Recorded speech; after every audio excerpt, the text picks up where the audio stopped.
Hi friends, welcome to Sakthi's life style. நான் உங்கள் சக்தி பேசுகிறேன்.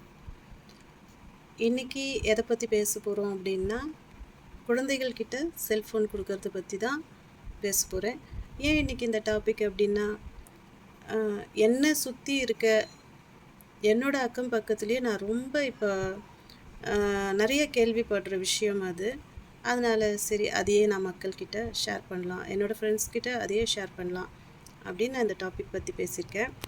ஆக்சுவலி நான் இது மெமரி பண்ணி எழுதி வச்சு அப்படிலாம் படிக்கிறது இல்லை. ஜஸ்ட்டு என்னோடய ஃப்ரெண்டு ஒருத்தவங்கள நேரில் எப்படி பார்த்தா பேசுகிறோமோ அந்த மாதிரி பேசுகிறது தான். அப்படியே வீடியோ ஆன் பண்ணிட்டு பேசுறது, மனசில் இருக்கிறத. ஸோ வார்த்தைகள் முன்ன பின்ன இருந்தால் அதை எடுத்துக்காதீங்க.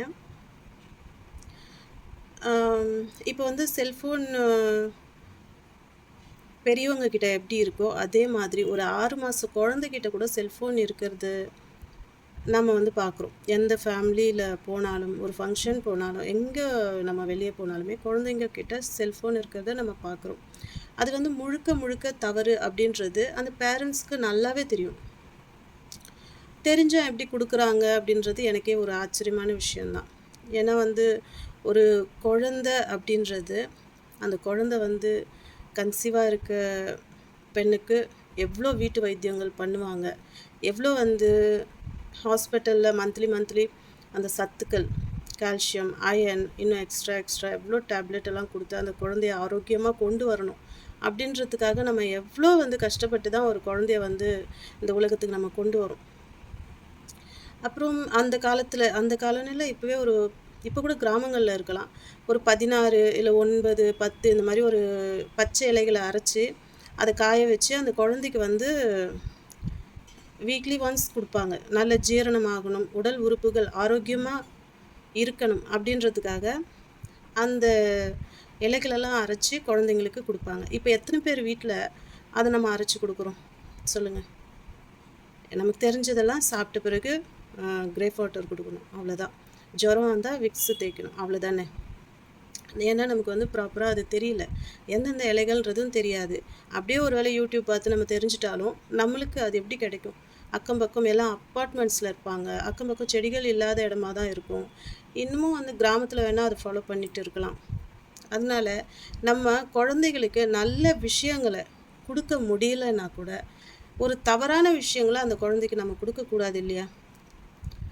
இளம் தாய்மார்கள் இல்லை அந்த குழந்தையோட அப்பா இல்லை அந்த வீட்டில் இருக்க தாத்தா பாட்டி கூட குழந்தை அந்த செல்ஃபோன் கொடுத்தா தான் சைலண்ட்டாக இருக்குது அப்படின்னு சொல்லிட்டு கொடுத்துட்றாங்க. இல்லைன்னா குழந்தை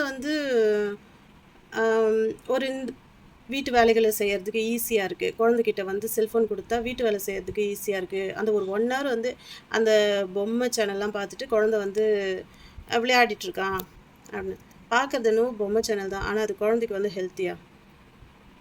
குழந்தைங்க அந்த செல்ஃபோனை மடியில் வச்சு பார்க்கவே கூடாதுன்றது டாக்டர்ஸுடைய கருத்து. அப்படி பார்க்கறதுனால குழந்தையோட உடல் உறுப்புகள் ஆரோக்கியம் இல்லாமல் போகிறதுக்கும் வாய்ப்பு இருக்குது. நான் ரொம்ப இதாக சொல்லத்துக்கெலாம் விரும்பலை, சாதாரணமாகவே அதெல்லாம் சொல்கிறேன். அப்படி இருக்கும் பொழுது முழுக்க முழுக்க குழந்தைக்கு கெடுதல் தான் அப்படின்னு தெரிஞ்சோம். நம்மளுடைய சுயநலத்துக்காக அந்த குழந்தைய ஈஸியாக கொஞ்சம் நேரம் நம்ம ஃப்ரீயாக இருக்கலாம், வீட்டு வேலைகளை பார்க்கலாம், இல்லை ஈஸியாக சாப்பாடு ஊட்டிடலாம் அப்படின்னு நம்ம வசதிக்காக குழந்தைக்கு ஒரு கெடுதலான விஷயத்த கொடுக்கறது தப்பு தானே. அந்த குழந்தைக்கு ஓரளவுக்கு அது ஒரு 1.5 வயசு அப்படிலாம் ஆயிடுச்சுன்னா அந்த குழந்தைகிட்ட இருந்து அந்த செல்ஃபோனை உங்களால் பிரிக்கவே முடியாது. அந்த செல்ஃபோன் எடுத்தாலே அழ ஆரம்பிச்சிடும். அதுவும் நாளை பின்ன கஷ்டம்தான் நமக்கு. அதனால் குழந்தையோட ஆரோக்கியத்தை முழுக்க முழுக்க மனசில் வச்சுட்டு இனிமேல் குழந்தைங்க கிட்ட செல்ஃபோன் கொடுக்கறத அவாய்ட் பண்ணிடுங்க. சுத்தமாக கொடுக்காதீங்க. நீங்கள் கொடுக்கவே தான் செல்ஃபோன் அப்படின்ற விஷயமே குழந்தைக்கு அறிமுகமாகுது. நீங்கள் எப்படி சாப்பாடு ஊட்டணுமா வேறு வழியை கண்டுபிடிங்க. அதுக்காக செல்ஃபோன் கொடுத்தே குழந்தைய சமாதானப்படுத்திட்டு இருக்கக்கூடாது. இது ஒரு 2 வயசு குழந்தைங்களுக்கு வரைக்கும் நான் சொல்கிறேன். அதுக்கு மேலே பார்த்தீங்கன்னா வளர்ந்த பிள்ளைகள்கிட்டையும் செல்ஃபோனை கொடுத்துட்றாங்க. இப்போ வேலைக்கு போகிற பேரண்ட்ஸ்னால் தயவு செஞ்சு குழந்தைகள்கிட்ட செல்ஃபோனை கொடுத்துட்டு கொஞ்சம் அவாய்ட் முடிஞ்ச வரைக்கும் அவாய்ட் பண்ணிக்கோங்க. வேறு வழியே கிடையாது. என் குழந்தை வந்து நான் இதால் தான் காண்டாக்ட் பண்ணி எப்படி இருக்காங்கன்னு தெரிஞ்சுக்கிறோன்னா நமக்கு வேறு வழி கிடையாது. ஆனால் அனாவசியமாக ஐயோ தனியாக இருக்காங்க அதனால் செல்ஃபோன் கொடுத்துட்டு போனால் கொஞ்ச நேரம் குழந்தைங்க விளையாடும் அப்படி மட்டும் கொடுக்கவே கொடுக்காதீங்க. ஏன்னா நம்ம குழந்தைக்கே தெரியாமல் அதுங்க வந்து அந்த செல்லுக்கு அடிக்ட் ஆகிட்ருப்பாங்க. எவ்வளவோ கஷ்டப்பட்டு நம்ம நல்ல விஷயங்களெல்லாம் குழந்தைக்கு கற்றுத்தர வேண்டியலாம் இருக்குது. பட் வந்து அதெல்லாம் கொடுக்கறதுக்கு பதில் நம்ம இந்த செல்ஃபோன் அப்படின்ற ஒரு விஷயத்தை கொடுத்து குழந்தைங்களோட ஆரோக்கியத்தை முழுக்க முழுக்க கெடுத்துட்டு தான் இருக்கும். நமக்கு எவ்வளோ வசதி இருந்தாலும் பணம் நிறையா இருக்குது அதனால் என் குழந்தைக்கு ஐஃபோன் வாங்கி கொடுக்குறேன் அப்படின்றதுல பெருமையே கிடையாது. என்னோடய குழந்தை வந்து 8 மாதம்தான் ஆகுது. ஆனால் அதுவே ஆப்ரேட் பண்ணுது. லாக் எடுத்துகிட்டு உள்ளே போயிட்டு அவளே சுட்டி டிவி வச்சிருவா, அவளே வந்து இதை பண்ணிடுவா. அதெல்லாம் வந்து பெருமையாக கிடையாது. உண்மையிலே அந்த குழந்தைக்கு வந்து நம்ம தவறான விஷயத்தை கொடுத்துட்ருக்கோம். அந்த குழந்தைங்களுக்குன்னு ஒரு ஏஜ் இருக்கும். அப்போ வந்து அந்த குழந்தைங்க அந்த ஃபோனை யூஸ் பண்ண கற்றுக்கிட்டா போதும். இப்போவே கற்றுக்கிறதுனால எந்த ஒரு பலனும் இல்லை. சரிங்களா? ஸோ முழுக்க குழந்தைங்க கிட்ட செல்ஃபோன் கொடுக்கறத அவாய்ட் பண்ணிடுங்க.